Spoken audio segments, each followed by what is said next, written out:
नमस्कार, जय हिंद साथियों। एक बार फिर से आप सबका बहुत बहुत स्वागत है।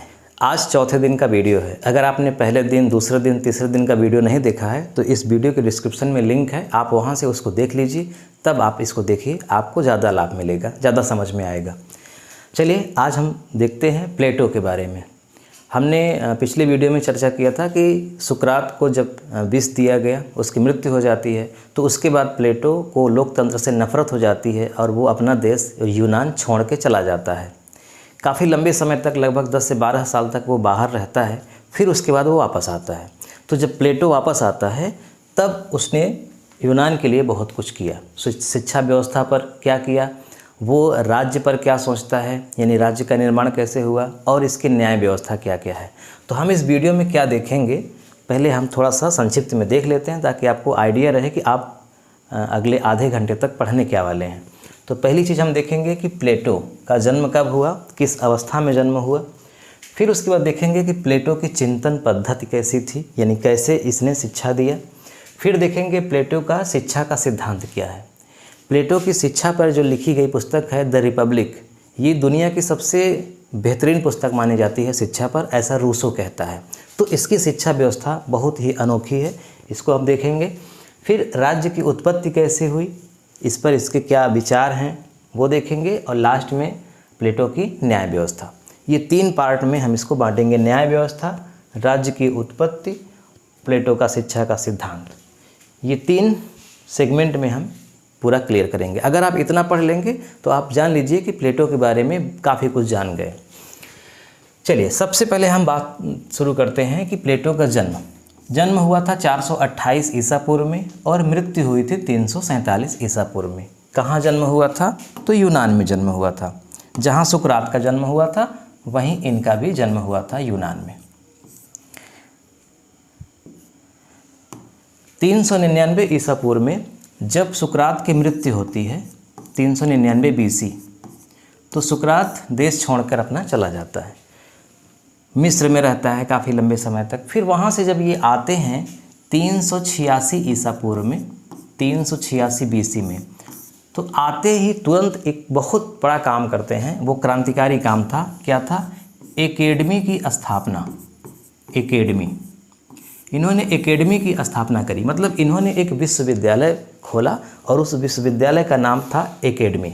आज हम लोग अपने यहाँ देखते हैं ना, एकेडमी के नाम से बहुत संस्थाएं होती हैं। संस्थाओं में लोग एकेडमी लगाना गौरव की बात समझते हैं, वो वहीं से आया।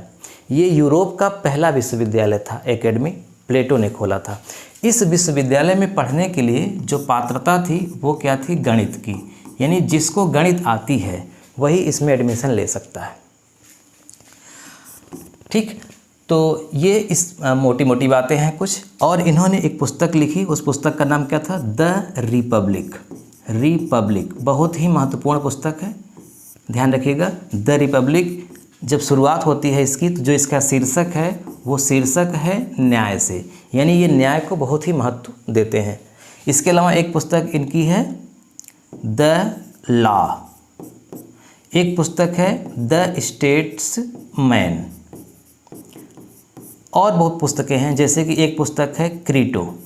क्रीटो सुकरात का शिष्य था और क्रीटो के ही नाम से प्लेटो ने एक पुस्तक लिखी। उस पुस्तक में, यानी क्रीटो में ही सुकरात के जो विष का प्याला पिया गया था उसके बारे में पूरा इसमें वर्णन किया गया है। तो द रिपब्लिक, द लॉ और द स्टेटमेंट, ये इनके 3 महत्वपूर्ण पुस्तकें हैं। चलिए आते हैं आगे। प्लेटो की चिंतन पद्धति क्या है? तो प्लेटो की चिंतन पद्धति में मतलब किस तरह के वो व्यक्ति हैं, किस तरह के विचार रखने वाले व्यक्ति हैं ये। तो द्वंद्वात्मक पद्धति, विश्लेषण पद्धति और निगमनात्मक पद्धति, ये क्या है? आप इसको समझ रहे हैं? ये क्या आप पढ़ रहे हैं, क्या समझ रहे हैं? प्लेटो की चिंतन पद्धति का मतलब हुआ, जैसे हम और आप, कोई भी व्यक्ति होता है उसका एक चिंतन होता है, वो दर्शन होता है, वो किस तरह से सोचता है। हर व्यक्ति का चिंतन अलग अलग होता है। तो वैसे ही ये चिंतन की बात हो रही है प्लेटो की। तो प्लेटो का जो चिंतन है वो द्वंद्वात्मक पद्धति का है। द्वंद्वात्मक पद्धति का मतलब होता है कि जैसे 2 व्यवस्थाएं हैं, जैसे एक राज्य है, यहाँ पे 2 व्यवस्थाएं हैं। एक व्यवस्था है ओल्ड और एक व्यवस्था है न्यू। ओल्ड का मतलब जो पुराने ज़माने से रीति रिवाज चले आ रहे हैं, और न्यू का मतलब जो अब नए नए बने हैं। तो इन ओल्ड और न्यू में ओल्ड की भी अच्छी बात और न्यू की भी अच्छी बात को लेकर के आगे बढ़ाना, यानी न ही ओल्ड को आगे बढ़ाएंगे न ही न्यू को आगे बढ़ाएंगे। जैसे कि हीगल की द्वंद्वात्मक पद्धति में यही था कि पुरानी व्यवस्था के विरोध में नई व्यवस्था जन्म लेगी, लेकिन हम जब आगे बढ़ेंगे तो पुरानी और नई को साथ में लेकर के आगे बढ़ेंगे। ठीक उसी तरह से इनका है द्वंद्वात्मक पद्धति, यानी वो किसी को अंधे होकर के नहीं फॉलो करेंगे किसी का, बल्कि उसका निष्कर्ष निकालेंगे और अपने हिसाब से काम करेंगे, यानी हमेशा द्वंद्व चलता रहेगा। जो भी इनके पास सूचना आएगी उसको ऐसे ही नहीं मान लेंगे, उस पर तर्क वितर्क करेंगे, सोच विचार करेंगे। जब इनके तर्क में खरी उतरेगी तभी उसको मानेंगे। तो ऐसी इनकी पद्धति। और संवाद पद्धति, संवाद यानी इनकी जितनी भी पुस्तकें हैं, जो इनके ज्ञान है वो सब संवाद, इनके गुरु की तरह। संवाद का मतलब ऐसे लगता था जैसे डिबेट हो रहा है, वाद विवाद हो रहा है, एक तरफा भाषण की तरह नहीं कि मंच पे कोई व्यक्ति खड़ा हो जाए और बोलने लगे और सामने केवल लोग सुन रहे हैं एकदम आंख बंद करके चुपचाप। ऐसा नहीं, सामने से भी रिएक्ट हो, इधर से भी, तो इसको संवाद बोला जाता है। विश्लेषण पद्धति का मतलब होता है कि जो भी चीज़ें हैं, जो भी थॉट है, उनका विस्तार से वर्णन, हर एक बात को कोई भी छोड़ा न जाए। विश्लेषण का मतलब कि छोटी, मतलब जो भी बात है उसके सूक्ष्म अर्थ को निकाल लेना, उसका विश्लेषण करना, व्यापक अर्थ में उसको ले जाना, यानी पूरी तरह से उसको समझ लेना, वो चाहे जितना फैल जाए इसके लिए। निगमनात्मक पद्धति का मतलब होता है कि सरल से कठिन, यानी सबसे पहले सरल सीखेंगे, उसके बाद कठिन की ओर जाएंगे। ऐसा ना हो कि हम कठिन वाला ही पहले समझने की कोशिश करें तो हमको समझ में ही नहीं आएगी। जैसे हम आपको पढ़ा रहे हैं तो ये निगमनात्मक पद्धति है, पहले हम सरल चीज़ें बताएंगे, फिर उसके बाद कठिन, उसके बाद कठिन, उसके बाद कठिन। अगर हम भारत का संविधान डायरेक्ट शुरू करते और कहते ईस्ट इंडिया कंपनी की स्थापना हो गई, रेगुलेटिंग एक्ट आया 1783-73 का, फिर पिट्स इंडिया एक्ट आया 1909 का पार्लियामेंट्री सुधार, तो ये जो व्यक्ति नहीं पढ़ा है कभी भी उसके लिए ये बहुत कठिन माना जाता। लेकिन अब जब आपका पूरा बैकग्राउंड समझ में आ जाएगा तब आपके लिए वो एकदम आसान हो जाएगा, फिर आप उधर एकदम भागेंगे, जो भी बात बताएंगे तुरंत आपको समझ में आएगी। यही होता है सरल से कठिन, यानी कि निगमनात्मक पद्धति। ये प्लेटो के चिंतन की विशेषता है। चलिए अब आते हैं अपने महत्वपूर्ण टॉपिक पर, और हमारा पहला आज का टॉपिक है प्लेटो का शिक्षा का सिद्धांत। इसीलिए तो प्लेटो जाना जाता है, और मैं अब आपको कह रहा हूँ कि बड़े गौर से ध्यान से इसको देखिएगा, क्योंकि जो आप अब पढ़ने वाले हैं, जानने वाले हैं, शायद वो एक अनोखा होगा आपके लिए, एक नया अनुभव मिलेगा। प्लेटो की जो शिक्षा का सिद्धांत है वो कैसा है, समझिए ध्यान से। प्लेटो कहते हैं कि हम प्राथमिक शिक्षा देंगे, पहले प्राथमिक शिक्षा, और फिर कहते हैं द्वितीयक शिक्षा और तृतीयक, द्वितीयक और तृतीयक। मैं आपको समझाने के लिए ऐसे लिख रहा हूँ ताकि आपको समझ में आए। वो इस तरह से नहीं बोले थे, दरअसल वो 3 भागों में बांटे थे, तो उसको आज के अर्थ में हम ऐसे निकालते हैं, प्राथमिक, द्वितीयक और तृतीयक। ये कहते थे कि जब बच्चा 10 साल का हो जाए, 10 वर्ष से लेकर के 20 वर्ष तक, 10 वर्ष का बच्चा या बच्ची स्कूल जाएंगे पढ़ने के लिए, और 20 वर्ष तक यानी कि 10 साल पढ़ेंगे, और इन 10 सालों में जो पढ़ेंगे उसको हम लोग प्राथमिक शिक्षा मानेंगे। और इसमें वो क्या पढ़ेंगे, तो इसमें वो पढ़ेंगे संगीत की शिक्षा प्राप्त करेंगे और व्यायाम की, बस, इसके अलावा और कुछ नहीं। ये बात हो रही है आज से लगभग 2400 साल पहले की, 2400 वर्ष पहले की बात हो रही है, आज की नहीं। आज तो 15 साल के बच्चे को केवल संगीत और व्यायाम पढ़ाएंगे तो वो देश दुनिया से बहुत पिछड़ जाएगा, लेकिन उस समय सुपर थी। लेकिन आप भाव को समझिए, मैं जो आपको आगे बताने वाला हूँ बहुत ऊंची बात थी। प्राथमिक शिक्षा 10 से 20 वर्ष तक दी जाएगी, इसको प्रथम शिक्षा बोलेंगे। संगीत और व्यायाम की शिक्षा दी जाएगी। जब इस फर्स्ट वाले में, यानी इसमें जब वो लड़का पास करेगा, यानी संगीत सीखेगा, व्यायाम सीखेगा, तब उसका सेकेंड में एडमिशन होगा। और इसमें 21 वर्ष से, या ऐसे कहें 20 वर्ष से 30 वर्ष की उम्र के बच्चे रहेंगे। इसमें क्या शिक्षा दी जाएगी, तो इसमें शिक्षा दी जाएगी ज्योतिष की, ज्योतिष, गणित और ज्यामिति, ज्योतिष, गणित और ज्यामिति की शिक्षा दी जाएगी। यानी बच्चा संगीत सीख गया, व्यायाम सीख गया, अब वो स्वस्थ है, उसका तन मन एकदम स्वस्थ है। अब वो ज्योतिष सीखेगा, गणित सीखेगा और ज्यामिति सीखेगा। जब इसको भी वो पास कर लेगा तब आगे बढ़ेगा और तब वो 30 से 35 वर्ष तक यानी कि अगले 5 वर्ष तक शिक्षा ग्रहण करेगा। और ये उच्च, आज के समय में हायर एजुकेशन जैसे उच्च, जिसे MA होता है ना, स्नातकोत्तर या B.Ed हो गया, M.Tech हो गया, नेट, JRF, इस तरह की शिक्षा को उस समय तृतीयक बोला गया। और इसमें क्या पढ़ाया जाता था? दर्शन शास्त्र। दर्शन का मतलब ही होता है बहुत उच्च ज्ञान। जब किसी भी विषय से कोई व्यक्ति PhD करता है तो इसका मतलब क्या होता है? डॉक्टर ऑफ फिलॉसफी, यानी हर विषय में दर्शन लगा है। हम इतिहास से भी PhD करेंगे, है ना, तो भी दर्शन ही, मतलब इतिहास के हम दार्शनिक हो गए। भौतिक विज्ञान दर्शन, हिंदी दर्शन, सब कुछ। तो दर्शन की शिक्षा सबसे आखिर में दी जाती थी जब बच्चा बहुत ही मैच्योर हो जाता था। अब बताइए, हमारे देश में इस समय 35 वर्ष से व्यक्ति अगर कम है तो वो राष्ट्रपति का चुनाव नहीं लड़ सकता, कितना भी ज्ञानी और बुद्धिमान हो। इसका मतलब उम्र भी बहुत महत्वपूर्ण होती है, मायने रखती है व्यक्ति के परिपक्वता में, समझ में। तो 35 साल तक व्यक्ति, यानी 10 से 35 साल यानी 20 वर्ष तक व्यक्ति शिक्षा ग्रहण करेगा। और जब इन तीनों में वो पास हो जाएगा तो क्या होगा? हो सकता है कि कोई व्यक्ति सिर्फ यहीं तक पढ़ाई करे, यहीं फेल हो जाए, आगे न बढ़ सके, या कोई व्यक्ति यहाँ तक आ जाए, या कोई व्यक्ति यहाँ तक आ जाए। तो इसीलिए वो एक समाज की जब स्थापना करते हैं तो इनके समाज में 3 तरह के लोग होते हैं। इनके समाज में कितने तरह के लोग होते हैं? 3, 1, 2, 3। जो पहले तरह के लोग होते हैं वो होते हैं जो केवल यहीं तक पढ़ाई कर पाए। ध्यान रखिएगा, इनके समाज में हर व्यक्ति शिक्षा ग्रहण करेगा, अनिवार्य है। हर व्यक्ति 10 वर्ष की उम्र होने पर पढ़ने जाएगा ज़रूर। वो पढ़े या ना पढ़े अलग बात। यहीं पे वो फेल हो गया या यहीं तक पढ़ाई किया, आगे नहीं बढ़ सका, तो वो क्या काम करेगा? व्यापार करेगा।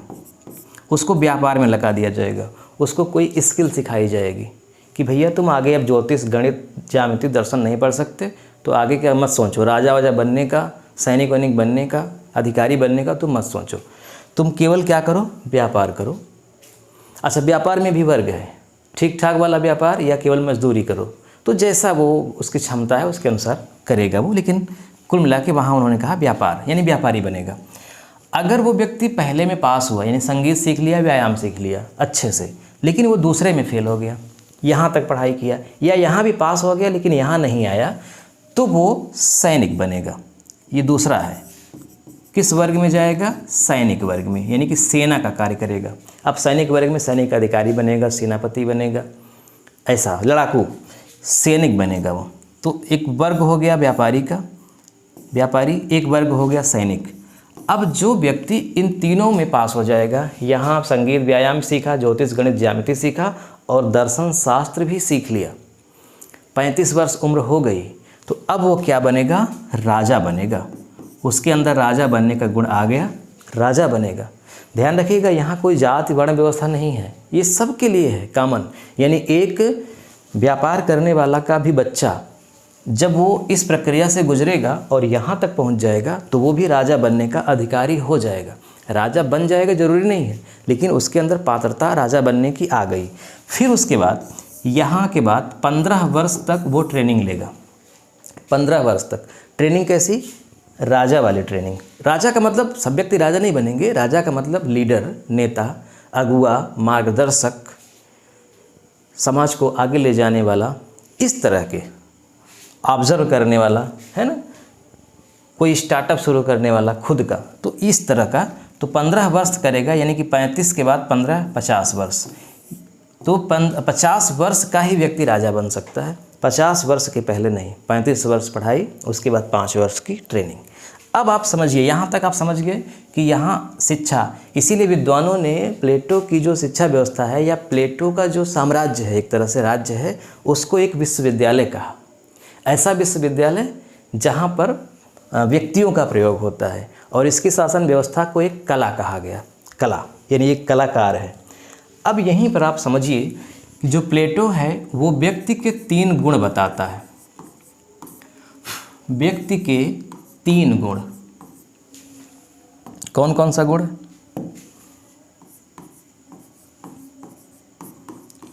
प्लेटो कहता है कि व्यक्ति में 3 गुण होते हैं, हर व्यक्ति में। अब कुछ में मतलब एक ही व्यक्ति में सारे गुण हो सकते हैं, या एक व्यक्ति में एक ही होगा, 2 नहीं होगा। पहला गुण वो कहता है साहस। कुछ व्यक्ति में साहस है, यानी साहसी वाला गुण है। कुछ व्यक्ति में विवेक है, बुद्धि ज़्यादा है। और कुछ व्यक्ति में क्या बोलेंगे इसको, तृष्णा, डिजायर। तो तृष्णा मैं लिख देता हूँ, तृष्णा, अंग्रेजी में इसको डिजायर बोलेंगे, या इसी को कुछ लोग वासना भी बोलते हैं, या जो मतलब धन कमाने की लालसा रखता है, सांसारिक जीवन में जीना चाहता है, ऐसा। तो व्यक्ति में 3 तरह के गुण, साहस, विवेक और तृष्णा। जिस व्यक्ति के अंदर साहस है वो दूसरी वाली स्टेज तक पहुंचेगा, यानी ज्योतिष गणित ज्यामिति तक पहुंचेगा, यहाँ नहीं पहुंचेगा। और वो व्यक्ति क्या बनेगा, सैनिक बनेगा। जिस व्यक्ति में साहस है वो सैनिक वर्ग में रहेगा, क्योंकि इनके समाज में 3 ही वर्ग है, सैनिक, विवेक, विद्वान, मतलब सैनिक, राजा और व्यापार करने वाला। जो विवेक है, बुद्धि जिसमें है, वो राजा बनेगा, मालिक बनेगा। और जिसमें तृष्णा ज़्यादा है, धन की लालसा ज़्यादा है, विद्वान बनने की ललक नहीं है, वो व्यक्ति क्या बनेगा, व्यापारी बनेगा, व्यापारी। तो व्यक्ति के ये 3 गुण हैं, और जिसके अंदर जो गुण है वो अपने गुण के अनुसार अगर काम करेगा तो यही प्लेटो की न्याय व्यवस्था है, जो आगे हम पढ़ेंगे। अगर किसी व्यक्ति में साहस वाला गुण ज़्यादा है और वो व्यापारी बनना चाहता है, तो प्लेटो के न्याय व्यवस्था में वो गलत कर रहा है। वो अपने भी साथ गलत कर रहा है, समाज के भी साथ, क्योंकि वो यहाँ सफल नहीं हो पाएगा या बहुत अच्छा परफॉर्म नहीं कर पाएगा। उसी तरह से अगर किसी व्यक्ति में विवेक ज़्यादा है, साहस कम है, तृष्णा कम है, तो वो व्यक्ति अगर यहाँ ट्राई कर रहा है तो भी बेवकूफ़ है। तो इसकी न्याय व्यवस्था का मूल आधार यही है, व्यक्ति में 3 गुण, साहस, विवेक और तृष्णा। अब थोड़ा सा यहीं पे समझ लेते हैं कि जब प्लेटो था यूनान में, तो उस समय जो विद्वान थे, पहले भी तो थे, आखिर उन्हीं लोगों ने तो सुकरात को मारा था, मर्डर किया था, हत्या किया था। तो उस समय भी थे। तो जैसे कुछ मान्यताएं चलती थी। क्या मान्यता थी? जैसे एक मान्यता ये थी कि परिवर्तन ही संसार है, परिवर्तन ही संसार, मतलब ये संसार परिवर्तनशील है। और ऐसा हमारी गीता में भी कहा गया है ना, कि परिवर्तन ही संसार का नियम है। तो ऐसी वहाँ भी मान्यता थी कि परिवर्तन होगा संसार में।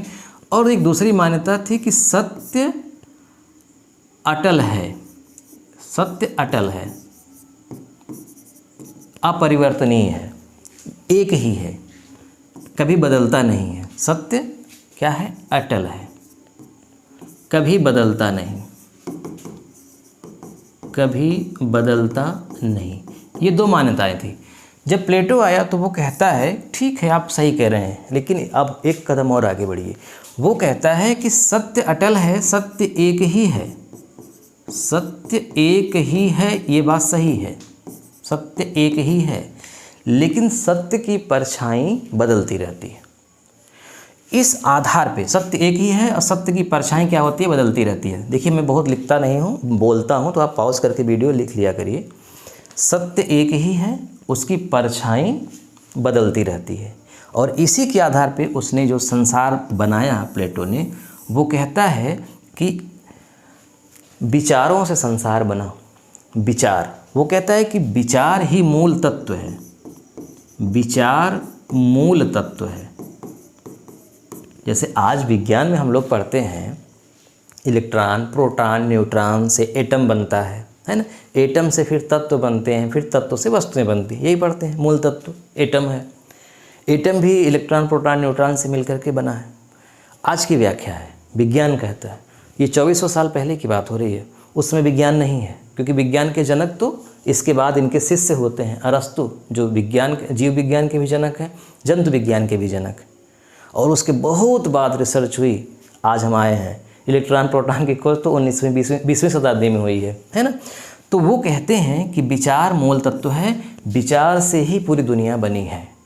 ये दुनिया को दो भागों में बांटते हैं, एक विचारों की दुनिया और एक विचारों की परछाई। जो आज हम ये देख रहे हैं ये दुनिया परछाई है। किसकी परछाई है? विचार की। बाद में इसी के विरोध में कार्ल मार्क्स आएंगे तो वो कहेंगे ये दुनिया विचारों से नहीं बनी बल्कि दुनिया से विचार बना। यानी कि जो हम देख रहे हैं जो जड़ तत्व है, जड़ तत्व पहले से था, जड़ तत्व से विचार बना। और ये क्या कह रहे हैं? विचार से दुनिया बनी। तो एक विचारों की दुनिया है और एक सांसारिक दुनिया है। खैर, बहुत दर्शन की हम बात नहीं करेंगे, शिक्षा की हमने बात कर लिया। अब आते हैं इनके राज्य की। प्लेटो कहते हैं कि हमने समाज को 3 भागों में बांट दिया शिक्षा के आधार पे, सैनिक, व्यापारी और राजा। अब एक राज्य बनेगा जिसमें ये सब लोग रहेंगे। तो जो इनका राज्य है, इनके राज्य में जनसंख्या है केवल 5040। ध्यान रखिएगा, ये अपने राज्य की जनसंख्या बताते हैं कि ऐसा राज्य जिसमें केवल 5040 लोग होने चाहिए, इससे ज़्यादा नहीं। इससे ज़्यादा होंगे तो समस्याएं होंगी। हालांकि इसके बाद इनके गुरुजी 10,000 या 1 लाख की बात करते हैं। और आज के राज्यों में तो ऐसा कोई बाउंडेशन है नहीं, कितनी भी जनसंख्या हो जाए। कहीं की जनसंख्या करोड़ है, कहीं की अरब हो गई है। भाई हिंदुस्तान की जनसंख्या तो 1.5 अरब हो गई है। और कहीं की जनसंख्या भी करोड़ों में है, कहीं लाखों में। वेटिकन सिटी में तो 1000 लोग रहते हैं। तो ये मायने नहीं रखता। लेकिन इन्होंने कहा कि राज्य में 5040 लोग होने चाहिए। और जो राज्य की उत्पत्ति है वो प्राकृतिक है, प्राकृतिक और विकास के क्रम में हुई है, दैवी नहीं है। ध्यान रखिएगा, विकास का क्रम। हमने आपको बताया था कि राज्य की उत्पत्ति कैसे हुई है, तो एक कॉन्सेप्ट बताया था विकास का क्रम। तो ये बताते हैं विकास के क्रम में राज्य की उत्पत्ति हुई है और प्राकृतिक है। अब इनके राज्य में जो राजा है वो राजा कैसा है, कौन राजा बनेगा, आप तो जान ही गए। ये राजा होना चाहिए दार्शनिक। दार्शनिक राजा की ये बात करते हैं। क्यों करते हैं आपको हम बताते हैं। ये कहते हैं कि जो दार्शनिक व्यक्ति होगा वो व्यक्ति अपने विवेक के अनुसार निर्णय करेगा। वो परंपराओं में नहीं बंधा होगा कि परंपरा में जो बातें लिखी गई हैं वही हम करेंगे, क्योंकि जो परंपरा में विधि में बंधा होगा वो गलत भी करेगा। तो दार्शनिक राजा की वकालत करते हैं और कहते हैं कि जो दार्शनिक राजा है वो कभी गलत नहीं करेगा, अपनी प्रजा का ख्याल रखेगा। और इसका जो विचार है, दार्शनिक राजा का जो मन है, जो कार्य है, वो एकदम निष्पक्ष होगी और ये विधि से ऊपर होगी। तो जो प्लेटो हैं वो विधि को नहीं मानते। जैसे आज विधि का शासन होना चाहिए ना, हालांकि बाद में प्लेटो मान गए, द स्टेटमेंट जो इनकी पुस्तक है उसमें मान गए, लेकिन शुरुआत में ये विधि का शासन को नहीं मानते थे। तो विधि का शासन नहीं मानते थे। इसके अलावा समानता, स्वतंत्रता और अधिकार, इसकी भी ये बात कहीं नहीं की है। समानता, स्वतंत्रता और अधिकार की बात फ्रांसीसी क्रांति में हुई है, बहुत बाद में, 18वीं शताब्दी में। तो विधि का शासन समानता, स्वतंत्रता और अधिकार की बात नहीं करते और संप्रभुता की बात नहीं करते। तो ये बात नहीं करते। राजा दार्शनिक होना चाहिए, राजा का निर्णय ही सर्वमान्य है, अंतिम है। राजा गलत नहीं कर सकता क्योंकि राजा दार्शनिक राजा है और दार्शनिक राजा किसी परंपरा में बंधा हुआ नहीं होता है। और आगे ये क्या बोलते हैं, और आगे कहते हैं कि राज्य व्यक्ति का बृहद रूप है, व्यक्ति का बृहद रूप है। जैसे अपने यहाँ कौटिल्य हुए तो कौटिल्य राज्य के 7 अंगों की बात करते हैं, सप्तांग सिद्धांत बोलते हैं। जैसे व्यक्ति में 7 अंग होते हैं वैसे भी राज्य में 7 अंग हैं। जैसे व्यक्ति में कौन कौन से अंग होते हैं, मस्तिष्क होता है, मुख होता है, नाक, आँख, हाथ, पैर, भुजा। तो ऐसे ही 7 अंग हैं प्लेटो के अनुसार, कौटिल्य के अनुसार। तो वही बात करता है कि राज्य व्यक्ति का बृहद रूप है। जैसे व्यक्ति है वैसे ही एक राज्य है, यानी राज्य एक व्यक्ति की बड़ी, मतलब व्यक्ति की बड़ी इकाई है ऐसा।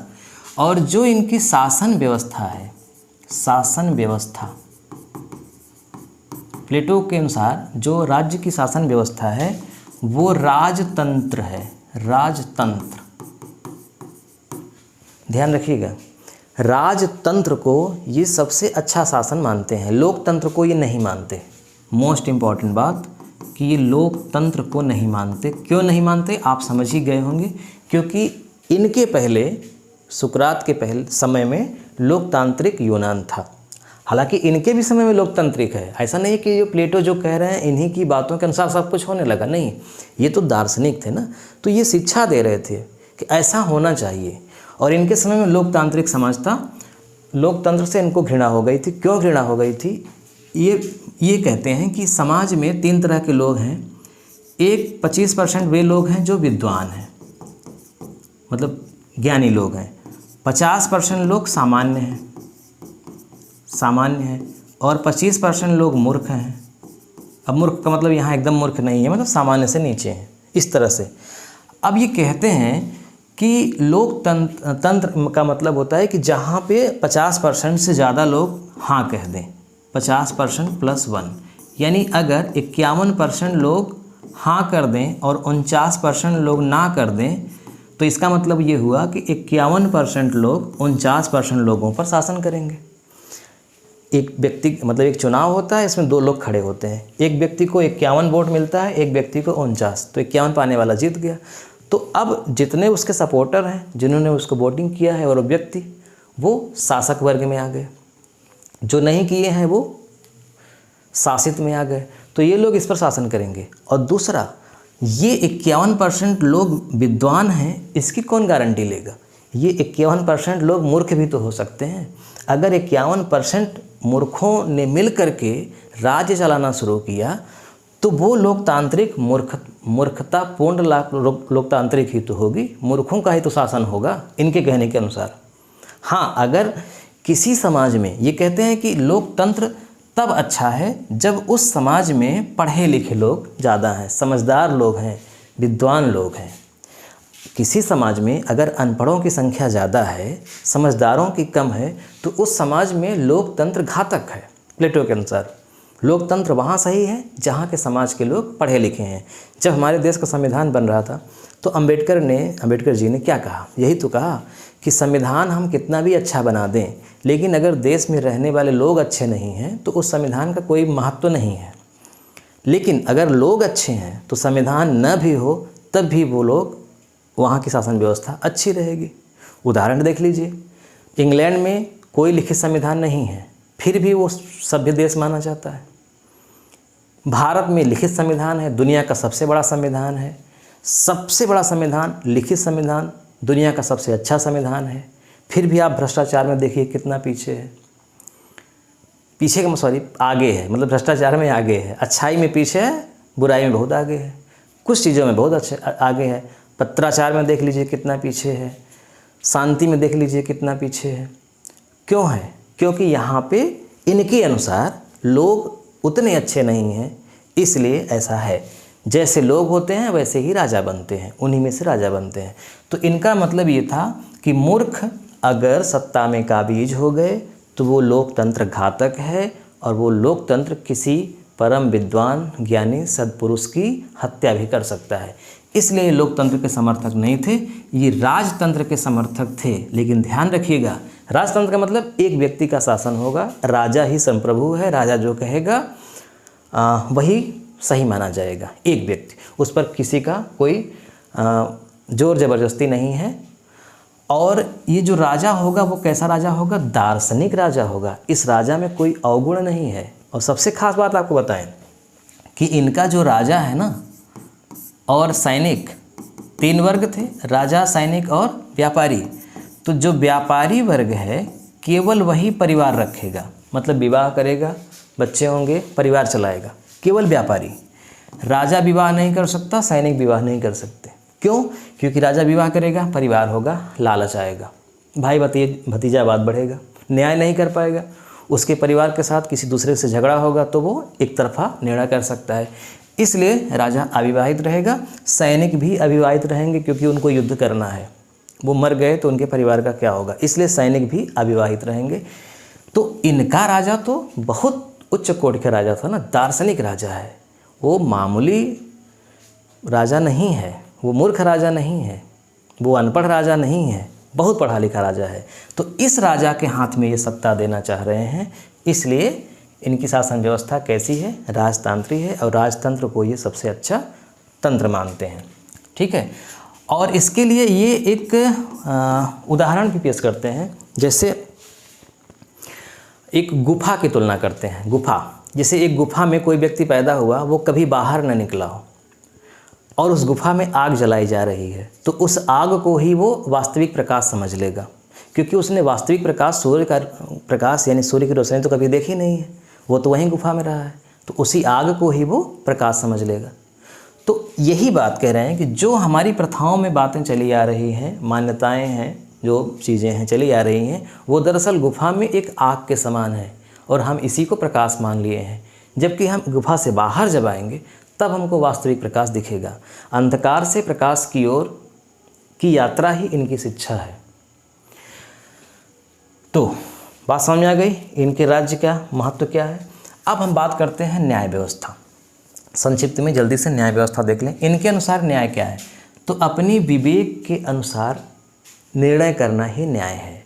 और जो अपने अंदर गुण है, साहस का, विवेक का, तृष्णा का, तो अपने विवेक, साहस और तृष्णा यानी अपने गुण के अनुसार कार्य करना ही न्याय है। एक व्यक्ति हुए कैफिलास, नाम नोट कर लीजिएगा। कैफिलास का कहना है, कैफिलास मतलब प्लेटो के ही समय में है। कैफिलास प्लेटो के भी पहले थे, उनकी एक मान्यता चली आ रही थी। कैफिलास क्या कहते थे न्याय पर, ये कहते थे कि, मैं बोल रहा हूँ क्या कहते थे, ये कहते थे कि सत्य बोलना और ऋण चुकाना ही न्याय है। सत्य बोलना यानी कैफिलास से जब पूछा गया कि न्याय क्या है, किसे आप न्याय कहेंगे, तो ये बोलते थे सत्य बोलना और ऋण चुका देना। अगर किसी से कर्जा लिए हैं उसको चुका दिए तो ही न्याय है, और सत्य बोल रहे हैं तो ही न्याय है। प्लेटो ने कहा बात ठीक कह रहे हैं आप, लेकिन ये पूरी बात सही नहीं है कि ऋण चुका देना और सत्य बोलना ही न्याय है। हमेशा सत्य बोलना सही नहीं हो सकता, परिस्थिति के अनुसार सत्य बोलना चाहिए। कभी कभी झूठ सत्य से ज़्यादा फायदेमंद होता है। ये दुनिया सत्य पर नहीं चल रही, ये दुनिया झूठ पर चल रही है। जैसे आज के समय में ओशो की हम बात करते हैं, वो कहते हैं कि झूठ फरेब से दुनिया चल रही है। अगर सच बोल दोगे तो, अगर दोस्त है तो दोस्ती टूट जाएगी। एक दोस्त के बारे में जो सोचता है कितनी बुरी बात, कितनी घटिया बात, अगर वो कह देगा सच में कि हम तुम्हारे लिए ये सोचते हैं, दोस्ती ख़त्म। लेकिन दोस्ती बनाए रखने के लिए झूठ बोलना है, उसकी तारीफ़ करनी है, झूठी प्रशंसा करनी है, उसको बधाई देना है। ऐसे ही दुनिया झूठ के सारे चल रही है। राजा की चापलूसी करना है अधिकारी, भले अंदर से उसके मन में घृणा हो, गाली दे रहे हो, लेकिन सामने पैर छुएंगे, सलामी देंगे, तो ये झूठ है और इसी में दुनिया चल रही, सिस्टम चल रहा है। तो ये प्लेटो भी यही बात बोलते हैं कि सत्य बोलना परिस्थिति हमेशा सही नहीं है, परिस्थिति के अनुसार सत्य बोलना और कभी कभी झूठ भी बोलना चाहिए। सिचुएशन यानी अपने विवेक का प्रयोग करना चाहिए, बुद्धि, अपने विवेक, नैतिकता का प्रयोग करना ही न्याय है।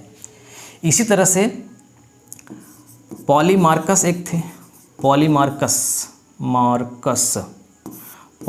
कहते हैं कि शत्रु के साथ शत्रुता और मित्र के साथ मित्रता करना ही न्याय है। यानी आपके साथ जो गलत किया है आप भी उसके साथ गलत करिए, आपके साथ कोई अच्छा किया है तो आप भी उसके साथ अच्छा करिए, यही न्याय है। प्लेटो कहते हैं नहीं, बिल्कुल नहीं। अगर हम जो हमारे साथ जैसा किया है हम उसके साथ वैसा ही करेंगे तब तो हम स्वार्थी हैं, और एक स्वार्थी व्यक्ति न्याय कैसे कर सकता है। तो ये कहते हैं कि ऐसा नहीं है, अपनी यहाँ भी अपनी विवेक और बुद्धि का प्रयोग करना चाहिए, अपनी नैतिक मान्यता का सहारा लेना चाहिए और बिल्कुल इससे परे रहना चाहिए कि हो सकता है कि उसने, जिसकी परिस्थिति इतनी गड़बड़ हो, उस परिस्थिति के वो दास होकर के उसने ऐसा कर दिया हो, तो हम मतलब ज़रूरी नहीं है कि उसने हमारे साथ बुरा कर दिया तो हम भी उसके साथ बुरा करें। ये एक लोभी व्यक्ति और स्वार्थी व्यक्ति का प्रतीक है। बल्कि यहाँ भी हम अपनी बुद्धि का प्रयोग करें और उस व्यक्ति के स्थान पे अपने आप को उपस्थित होकर के सोचें कि अगर हम उसके स्थान पे होते तो हम क्या करते, क्या जो उसने गलत काम किया है क्या हम भी वही करते या नहीं। अगर हम वो नहीं करते तो हम उसको दंड दे सकते हैं, और अगर हमारी आत्मा कह रही है कि हाँ हम वो वैसा ही करते तो हम उसे माफ़ भी कर सकते हैं। और बड़े लोगों का गुण होता है माफ़ करना। इसके अनुसार एक और व्यक्ति थे, थ्रेसी मैक्स इनका नाम है। ये कहते हैं कि शक्तिशाली व्यक्ति का हित ही न्याय है। शक्तिशाली व्यक्ति का हित। जो बड़ा है, धनी है, राजा है, अधिकारी है, शक्तिशाली है, हम उसके हित में फैसले करेंगे, उसका हित ही न्याय है। प्लेटो कहते हैं नहीं, समूचे मानव का कल्याण करना ही न्याय है, किसी एक व्यक्ति का हित करना न्याय नहीं है। तो इस तरह से प्लेटो के समय में जो मान्यताएं थी उसके विरोध में और अच्छी मान्यताओं को इन्होंने जन्म दिया। इसीलिए इनकी पुस्तक द रिपब्लिक को रूसो दुनिया की सबसे बेहतरीन पुस्तक मानता है और इनके राज्य को एक विश्वविद्यालय की संज्ञा दी गई है। इनकी जो एकेडमी थी वो यूरोप की पहली विश्वविद्यालय थी। तो बस प्लेटो के बारे में इतना ही। बहुत कुछ हैं जो प्लेटो के बारे में बताया जा सकता है, लेकिन एक प्लेटो का बेसिक स्ट्रक्चर यानी कि मूल बातें आपको समझ में आनी चाहिए। बाकी आप अगर कोई परीक्षा की तैयारी करेंगे तो इतना अगर आप सीख गए हैं तो थोड़ा सा बचा भी होगा तो भी आप कर लेंगे, क्योंकि व्यक्ति के अंदर अगर जिज्ञासा हो गई तो वो अपने से बहुत कुछ सीख सकता है। तो बस इतनी ही जो छोटी मोटी कम जो भी था यही था। कैसा लगा कमेंट करके आप जरूर बताइएगा। आप लोग कमेंट नहीं कर दे, कमेंट किया करिए आपको कैसा लगा। कुछ विचार व्यक्त किए, अगर अच्छा लगे तो नाइस लिख दीजिए, गुड लिख दीजिए।